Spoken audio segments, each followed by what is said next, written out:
What's the best streaming service? That's a good question. What's the best? Okay, let's run through. I feel like we got to speak to, what do you define as best? The most content? Or are we talking about quantity or quality here? Because if it's about quantity, that's easy. YouTube's the best then.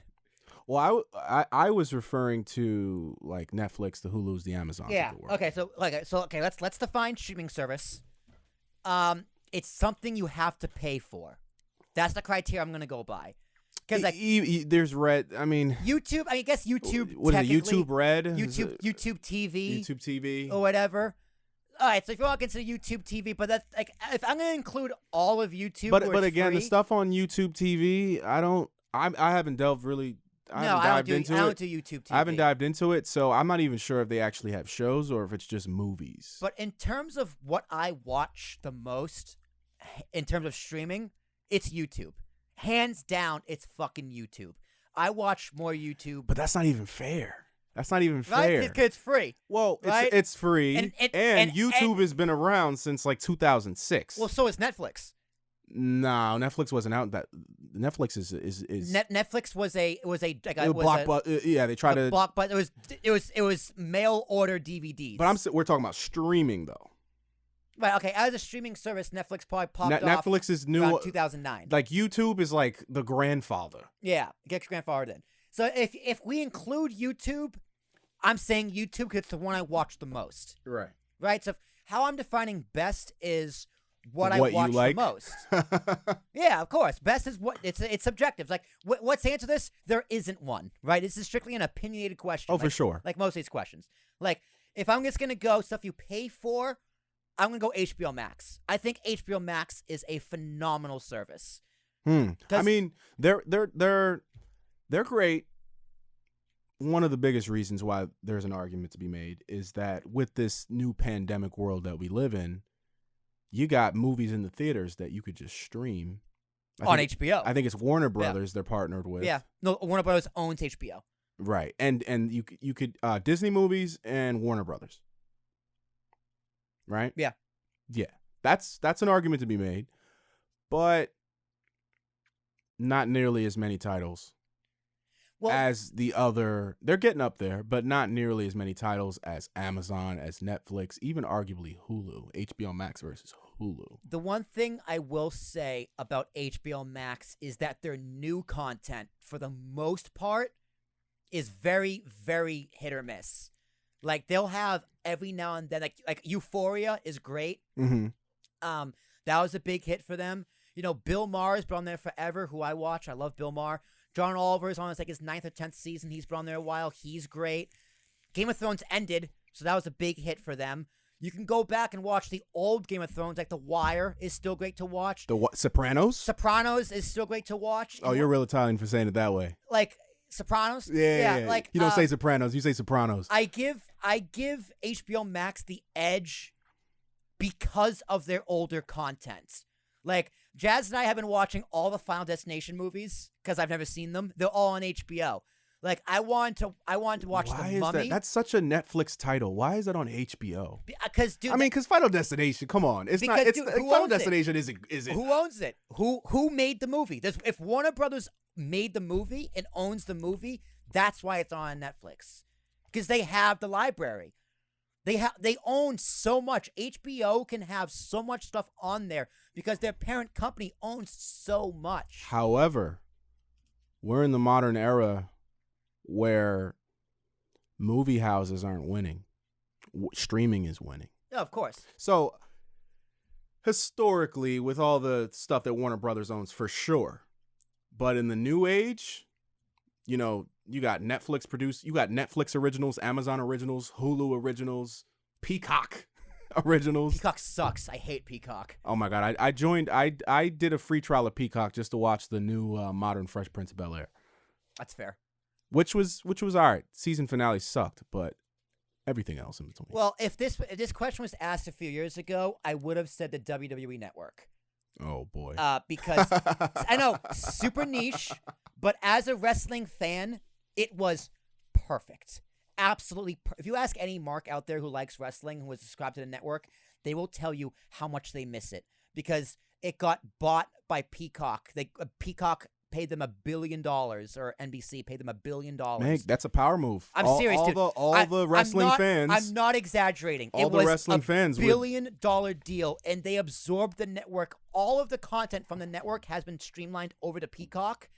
It sucks because what the network was incredibly organized, specifically tailor-made for wrestling. So, like, say, Christian, you wanted to watch WrestleMania 17 on the WWE Network, but you wanted to watch a specific match, like the ladder match, which is super famous. What the network did was you would play the video and you could skip from match to match through pretty much through chapters, like a scene selection built into the streaming service, right? Which no other platform has. So when they merged over to Peacock, they couldn't take that feature in there because it wasn't coded into their platform, and they're not going to do that because it only really works for wrestling. So instead, if I want to go find that ladder match, I have to fast forward and hope I get it right.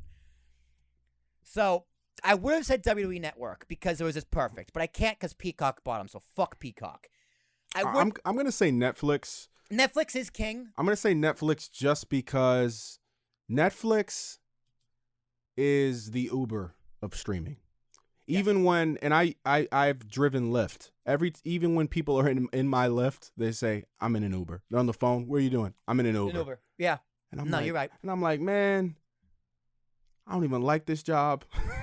but say that you were in a Lyft. Respect my title. Uber denied me. You know what I mean? So I'm gonna say Netflix is probably because they were the visionaries. Yeah. I mean, excluding YouTube. But YouTube wasn't thinking about shows and movies. Well, YouTube is they weren't thinking about that. YouTube is a newcomer to the block when it comes to movies and television shows. They just added that. YouTube is also a platform that is only content made by others. Right? Like individual, and anyone can do it. They're not there yet? They don't have YouTube originals yet? I mean, they probably do, but their bread and butter is people. Yeah. Right? Like, I can't upload my podcast to Netflix. They have to buy it. Mm-hmm. So that's another distinction between YouTube and the rest of streaming services, where YouTube is readily available to everybody. Right. As opposed to like Netflix, they have to buy it. I still love Netflix. You know, I'm still subscribed to Netflix. I still watch Netflix. However, Netflix has a very poor business model. It was an excellent business model for its time because it was brand new, it was affordable, and everyone wanted to be on Netflix. However, the one thing they don't have is the rights to old content, which is the one-up that a Hulu, an Amazon, or specifically a Warner Brothers and HBO have, because they have their library of 100 years of stuff to put on. Like, iRobot is on HBO, and I can't wait to rewatch iRobot with Will Smith. Right. But, like, that won't be on Netflix because Netflix doesn't have the rights. So HBO has that double 1-2 punch of the old stuff they have the originals. And the original stuff for people who care about original content. Netflix doesn't have that, which is why their business model is going to fail because it costs so much to produce these shows. Well, they do acquire.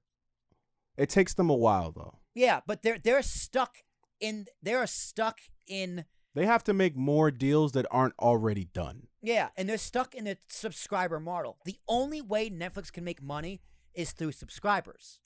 That's it. Because they acquire the rights to a lot of movies and cult following TV shows, yeah, but like I guess Breaking Bad. Breaking Bad was huge. I mean that's huge. But that contract, and that was originally, we know that was an AMC show, but I believe it was originally on Amazon. Like Sopranos was originally on Amazon Prime. No, it was also not originally. It was originally on HBO. It was also on. It was also able to watch on Prime. That's right, correct. because it was. We all know it was HBO. Yeah, but they had so it's funny how these streaming platforms, they make power moves. Yeah, they said, oh, like I was very, very upset when the show 24, which was a Fox show. It's Fox. It was on Prime. Actually, no. No, it was. It was on Prime. It was on Prime. It was on I Prime. watched a few seasons on Prime. Then And I've watched that show too many times to count. it's on Hulu now. And it moved to Hulu. Yeah, it's on Hulu. And it was at that moment where I subscribed to Hulu. Yeah. You know, power moves that a lot of these streaming services make. But now we're going off on a tangent. Like I'm telling you, that older content is just as valuable, If not more valuable. if not more valuable than new content. People love their member berries, which is why Paramount Plus for me is a sleeper, because they have all of Nickelodeon, and they have so much. Like Paramount owns a shit ton of stuff as well, so there's a lot of cool stuff on Paramount, and they have a deal with South Park where only new stuff for South Park goes on Paramount. So like they have stuff to work out there, but there's so many services out there I can't buy all of them. There's only so much password sharing you can do. But for Right. me, it's HBO and YouTube. That's what I watch the most of. That is appointment television for me.